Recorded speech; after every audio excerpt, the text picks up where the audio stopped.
তার আগে তো ওটা শেষ হয়ে যাবে, বেড়াতে যাওয়া চলবে।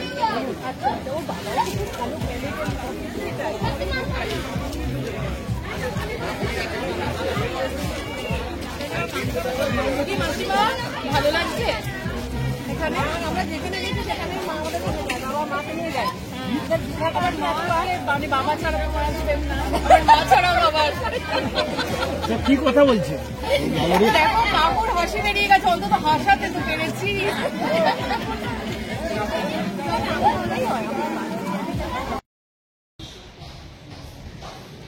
এই প্রপার্টিটা কেটিপিএস ক্লাবের পক্ষ থেকে ভাড়া নেওয়া হয়েছিল, মানে একটা দিনের জন্য, এক বেলার জন্যই আর কি। আমরা গিয়ে পৌঁছেছিলাম তখন কটা বাজবে, ওই 8:30 9টা, সেখান থেকে ধরো ওই 5টা 5:30 পর্যন্ত। তো আমরা তো অনেকে গিয়েছিলাম, 4টে বড় বড় গাড়ি পুরো ভর্তি করে গিয়েছিলাম। তো মানে দুটো ফ্যামিলির জন্য একটা করে ঘর দেয়া হয়েছিল। তো আমরা সুব্রতা দ্বারা একটা ঘরেই ছিলাম। তো আমাদের ঘরটা একটুখানি দেখালাম তোমাদের। এখন আমরা যাচ্ছি কিন্তু সমুদ্রে। আর সব থেকে মজার কথা কি জানো, আমরা এত জায়গায় ঘুরতে যাই, মন্দারমণিতে কিন্তু এই ফার্স্ট টাইম গেলাম। কিন্তু ভীষণ ভালো অভিজ্ঞতা, কেননা ওখানে গিয়ে তো অবাক, বক্রেশ্বরের বেশিরভাগ লোক ওখানে মানে কোলাঘাটে ট্রান্সফার নিয়ে এসছে বা তাদের ফ্যামিলি, তারপরে কোলাঘাটে যারা রয়েছে তাদের ফ্যামিলি, সবাই মিলে মানে এতটা আনন্দ হয়েছিল না, এতটা আনন্দ কিন্তু সচরাচর খুব একটা হয় না। কেননা পুরনো লোকদের সঙ্গে দেখা হলে আনন্দের তো সীমা পরিসীমা থাকে না, প্রচুর গল্প। মানে বিচে দাঁড়িয়ে আছি, আমি আর সুব্রত আছি যথারীতি। একটু আগেই জিএস স্যারের সঙ্গে ওর ফটোশ্যুট হয়ে গেল। আমরা এখন দাঁড়িয়ে আছি এখানে, প্রচুর লোক বোটিং করছে, পিছনে জয়িতা এবং আমাদের সুমিতরা গল্প করছে, সুব্রতর বউ, সুব্রতর ছেলে, সুমিতের ছেলে। এখন প্রচুর লোক, কিন্তু আমাদেরই সব লোক এখানে যা দেখছেন, এখানে সব আমাদের লোক। মানে আমরা এসছি, সুব্রত কতজন এসছি? 275 জন মোটামুটি। এখন বিচটা আমাদের দখলে, তা এখানে আরও এনজয় হবে। আমরা বোটিং করবো, একটু পরে যাব, 4 কিলোমিটার নিয়ে যাবে ওরা সমুদ্রের গভীরে। দরদার করতে, মানে দরাদরি একটু করতে হবে। এসে বহু, ওকে আমি বলেছি সূর্য একটু ডুবলে যাবো, একটু পরে, হ্যাঁ একটু পরে। বিচে দাঁড়িয়ে দাঁড়িয়ে কিন্তু আমরা গল্প করছি। এখানে রিঙ্কু ছিল, চৈতালি ছিল, আর আমি। আমাকে সবাই বলছে যে বৌদি তুমি কেন শাড়ি পরে এলে? আলে কি সত্যি তো, মন্দারমণিতে কেউ শাড়ি পরে সাধারণত যায় না, কিন্তু আমি কেন পরলাম জানো? শাড়ি একটা দিন অন্তত শাড়ি তো পরা হচ্ছে, সব সময় তো এখন সালোয়ার পরেই কাটাই, তো একটা দিন শাড়ি পরে আসলাম, এটাই যায় এই আর কি। তো সবাই এখানে দেখো, সুমিতদাও চলে এসছে, সুমিতদার ছেলে রাইম রয়েছে, পাপা রয়েছে, চৈতালি, আমি, রিঙ্কু, প্রচুর গল্প করছি, প্রচুর। সব পুরোনো দিনের কথা, বক্রেশ্বরের কথাই বেশি আলোচনা হচ্ছিল। আর সুমিতদা তো নাটক করতে খুব ভালোবাসতো, সেই সব গল্প করছিলাম। এবার কিন্তু আমাদের দুপুরের খাওয়া দাওয়ার তোড়জোড় শুরু হয়ে গেছে। প্রচুর লোক তো গেছি, 275 জন লোক, তো 5-6টা ব্যাচে সবাইকে বসতে হবে। সকালবেলা মানে ব্রেকফাস্টে কি কি দিয়েছিল সেটা তোমাদের একটুখানি বলে দিই। খুব বড় বড় সাদা সাদা ফোলা ফোলা লুচি, আর মাটন কিমা দিয়ে ঘুগনি, আর বড় বড় রসগোল্লা, দারুণ দারুণ খাওয়া ছিল। আর দুপুরবেলা খাবার তো কোনো তুলনাই হবে না, বেশ গরম ধোয়া ওঠা ভাত, তার সঙ্গে ছিল স্যালাড, মিক্সড ডাল মানে ভেজ ডাল যেটা, তারপরে পাঁচমিশালি একটা সবজি, কাতলা কালিয়া, মাটন কষা। মাটন যে খাবে না সে চিকেন খেতে পারে, মাছ খেতে পারে বা পনির খেতে পারে। আর রান্না তো ভীষণ ভালো হয়েছিল, অবশ্যই ছিল চাটনি, পাঁপড়, আর শেষ পাতে কিন্তু আইসক্রিমও ছিল। আর আমার সব থেকে ভালো লাগে কি জানো, চাটনি আর পাঁপড় একসঙ্গে খেতে দুর্দান্ত লাগে। কিন্তু তোমরা কে কে ভালোবাসো চাটনি আর পাঁপড় সেটা কিন্তু জানাবে। মানে একসঙ্গে চাটনি আর পাঁপড়, মানে পাঁপড় দিয়ে বেলচার মতন চাটনিটাকে তুলে তারপরে মুখের মধ্যে দিয়ে দেয়া, এটা কিন্তু জাস্ট অসম লাগে। আর তোমাদের কার কার ভালো লাগে সেটা কিন্তু আমাকে জানাতে ভুলো না। আর সবাই কিন্তু খুব মনোযোগ দিয়ে খাচ্ছে এখানে, আর বেশি কথা না বলাই ভালো। তো খেতে থাকুক সবাই, হ্যাঁ, আর আমরাও খেতে থাকি। আবারও বলি, রান্না কিন্তু অসাধারণ হয়েছিল, এত সুন্দর রান্না কিন্তু অনেকদিন পরেই খেলাম। একেবারে বাঙালি খাবার, তো বাঙালি খাবার খেতে সবাই ভালোবাসে। বিশেষ করে দুপুরবেলার খাবার কিন্তু চাইনিজ বা মোগলাই অত একটা ভালো লাগে না, বাঙালি খাবার খেতেই কিন্তু সবাই ভালোবাসে। মানে কবজি ডুবিয়ে যাকে খাওয়া বলে, ভাত, খাসির মাংস, এর তো কোনো তুলনাই হয় না, তাই না? না, হ্যাঁ, হ্যাঁ গো, ডুবে মরবো না তো।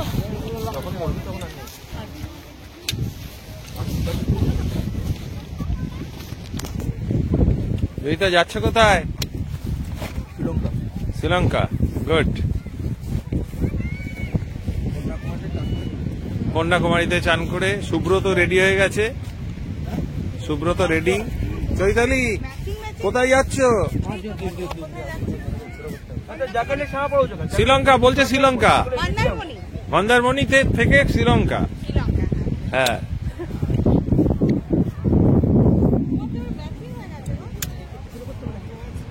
মন্দারমণিতে বেড়াতে এসেছিলাম, এখন মন্দারমণি থেকে শ্রীলঙ্কা যাব।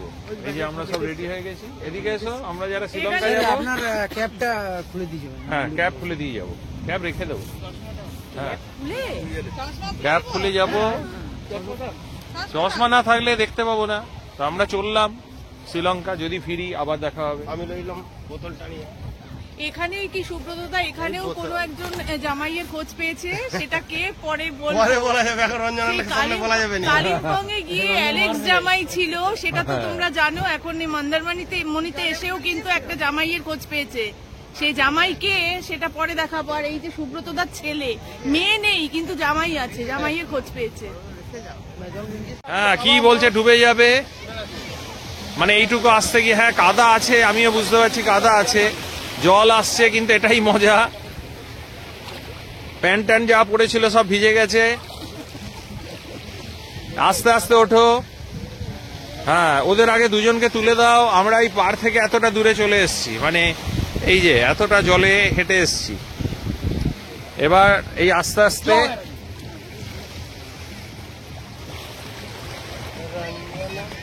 এবার সুব্রত ঘাটা উঠছে। এইটাই আমাদের আজকের আর কি সেরা। এবার আমি উঠবো।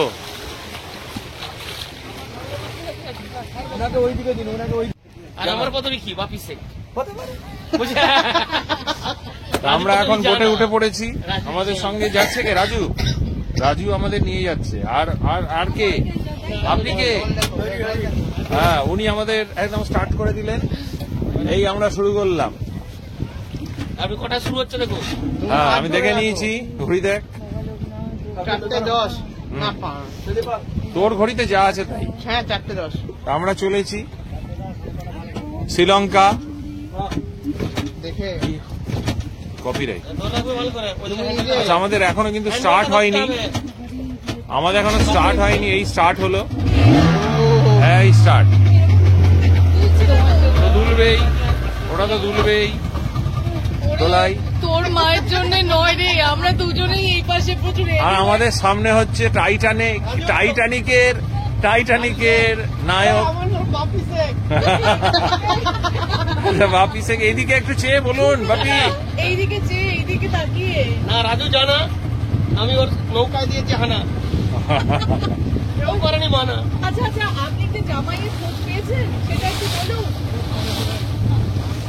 ও সুব্রতদা, অ্যালেক্স জামাই বাদ দিয়ে মন্দারমণিতে কোন জামাই পেলেন সেটা বলুন। আরে বাকি আছে রঞ্জন। রঞ্জন জামাই। রঞ্জন জামাই।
এখানটা জলটা একেবারে শান্ত অ্যাকচুয়ালি। দাঁড়াবো একটু, দাঁড়াবো।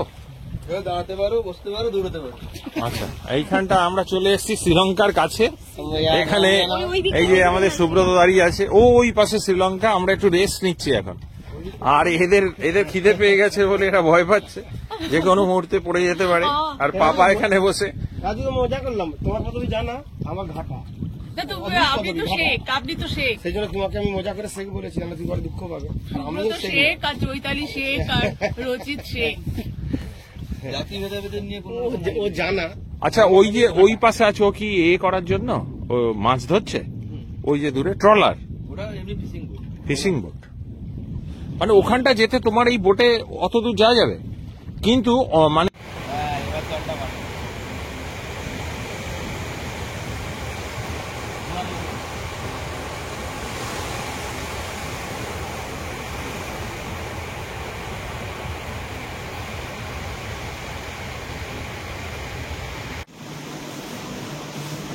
সারাদিন তো প্রচুর আনন্দ হলো। একদম সকালবেলা বাস থেকে শুরু যদি করা যায় তো বলতেই হয়, সব মানে ব্রেকফাস্ট থেকে সবকিছুই ভীষণ ভালো ছিল, ভীষণই ভালো ছিল খাবার দাবার সবকিছুই। আর দুপুরবেলা খাওয়ার পরে খুব আনন্দ করলাম, বোটিং করলাম, তার মধ্যে একটু রেস্টও নিলাম, তারপরে খানিকটা ঘুরলাম। এসে কিন্তু কফি, চিকেন পকোড়া সবকিছু একেবারে আনলিমিটেড খাওয়া দাওয়া, যে যত পারো খাও। কিন্তু এখন সবাই লিমিটেড খাওয়া দাওয়া করে, সবারই একটা ভয় থাকে যে পরে কি হবে, এক গাদা খেলেই তো হলো না। তো খুব মজা হলো, সারাটা দিন ভীষণ ভালো কাটলো। আর রাতের বেলা যে আমরা বাসে উঠবো এখন, বাড়িতে গিয়ে কিন্তু খাবার বানানোর কোনো প্রয়োজন নেই। পিস পোলাও আর চিকেন কষা দিয়ে দিচ্ছে, যে বাড়িতে শুধু যেতে পারলেই হলো, রান্না করার কোনো ব্যাপার নেই। তো খুব ভালো লাগলো। ভিডিওটা কেমন লাগলো সেটা বলতে ভুলো না। আর সবার সঙ্গে আসলে না ভীষণ মজা হয়, একা একা কোথাও গেলে সেরকম আনন্দ কিন্তু পাওয়া যায় না। আর এই চৈতালি, ওদের সাথে প্রত্যেকবার আমরা যাই ঘুরতে, খুব ভালো লাগে। এখানে এই যে চৈতালি আছে, সুব্রতদা আছে, আর এই যে এখানে চৈতালির ছেলে রচিত, একটু হাত বিয়ে করে দাও, এটা হলো চৈতালির ছেলে পাপা। আমরা সবাই মিলে এক জায়গায় গেলে ভীষণই মজা হয়। আবারও বলছি, কেমন লাগলো ভিডিওটা জানাতে ভুলো না। একটু পরেই আমরা বাসে উঠবো, বাড়ি পৌঁছতে পৌঁছতে মোটামুটি রাত 10টা। তো ভিডিওটা শেষ করছি এখানে। ভালো লাগলে একটা লাইক করো, আমার পাশে থেকো। আর তোমরা খুব ভালো থেকো, সুস্থ থেকো, সাবধানে থেকো। আবার দেখা হবে পরবর্তী ভিডিওতে। কেমন, এবার আমরা বাড়ির উদ্দেশ্যে রওনা দেবো।